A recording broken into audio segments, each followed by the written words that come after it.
Valentine day ପ୍ରେମ ଦିବସ ଭାବେ ପାଳନ କରନ୍ତି ପ୍ରେମ ପକ୍ଷ। କ'ଣ ଆପଣ ଜାଣନ୍ତି ଏ ଭାଲେଣ୍ଟାଇନ୍ ଡେ କାହିଁକି ପାଳନ କରାଯାଏ?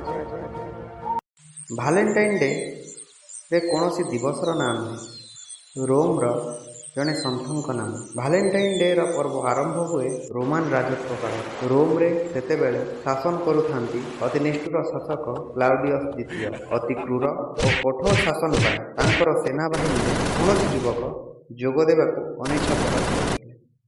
ତାଙ୍କର ଭ୍ରାନ୍ତ ଧାରଣା ଥିଲା ଯେ ରାଜ୍ୟର ସବୁ ଲୋକ ସେମାନଙ୍କର ପ୍ରିୟଜନ ଓ ପରିବାରଙ୍କ ସହ ଅୟସ ଆରାମରେ ଜୀବନ ବିତାଉଥିବାରୁ ସେନାବାହିନୀରେ କେହି ଯୋଗ ଦେଉନାହିଁ। ସେଥିପାଇଁ ସେ ବିବାହ ଭଳି ମାଙ୍ଗଳିକ କାର୍ଯ୍ୟରେ ନିଷେଧାଦେଶ ଜାରି କରିଥିଲେ। ଆଉ ତାଙ୍କର ଧାରଣା ଥିଲା ବି ସେନାବାହିନୀର ସିପାହୀମାନେ ସେମାନଙ୍କ ପ୍ରେମିକା ସହ ସମ୍ପର୍କ ରଖିବା ବା ବିବାହ କରିବା ଦ୍ୱାରା ଶକ୍ତିହୀନ ହୋଇଯିବେ। ସେଥିପାଇଁ ସେମାନଙ୍କୁ ନାନା କଟକଣା ଜାରି କରିଥିଲେ। ସେହି ରାଜ୍ୟରେ ଭାଲେଣ୍ଟାଇନ୍ ନାମକ ସନ୍ଥ ରହୁଥିଲେ। ସେ ରାଜାଙ୍କ ନିର୍ଦ୍ଦେଶକୁ ବିରୋଧ କରି ପ୍ରଜା ଓ ସୈନ୍ୟମାନଙ୍କୁ ପ୍ରେମ କରିବା ପାଇଁ ପ୍ରୋତ୍ସାହିତ କରୁଥିଲେ। ଏପରିକି ସେ ଲୁଚି ଲୁଚି ଅନେକ ବାହାଘର ମଧ୍ୟ କରାଇଥିଲେ। ଏହା ଜଣାପଡ଼ିବା ପରେ ରାଜାଙ୍କ କ୍ରୋଧର ଶିକାର ହୋଇଥିଲେ ସନ୍ଥ ଭାଲେଣ୍ଟାଇନ୍। ତାଙ୍କୁ ବନ୍ଦୀ କରାଯାଇଥିଲା। ଖ୍ରୀଷ୍ଟାବ୍ଦ 269ରେ ଫେବୃଆରୀ 14 ତାରିଖରେ ତାଙ୍କୁ ମୃତ୍ୟୁଦଣ୍ଡ ଦିଆଯାଇଥିଲା। ଅର୍ଥାତ୍ ଆଜିର ଦିନଟିକୁ ଅର୍ଥାତ୍ ଫେବୃଆରୀ 14 ତାରିଖ ଦିନଟିକୁ ପ୍ରେମ ଏବଂ ସମର୍ପଣର ପ୍ରତୀକ ଭାବରେ ବିବେଚନା ହେଲା ଓ ଫେବୃଆରୀ 14କୁ ଭାଲେଣ୍ଟାଇନ୍ସ ଡେ ଭାବରେ ପାଳନ ଆରମ୍ଭ ହେଲା। ସନ୍ଥ ଭାଲେଣ୍ଟାଇନ୍ଙ୍କ ମୃତ୍ୟୁକୁ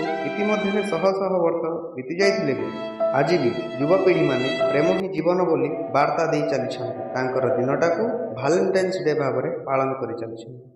ଏହିଭଳି ନୂଆ ନୂଆ ଭିଡ଼ିଓ ଦେଖିବା ପାଇଁ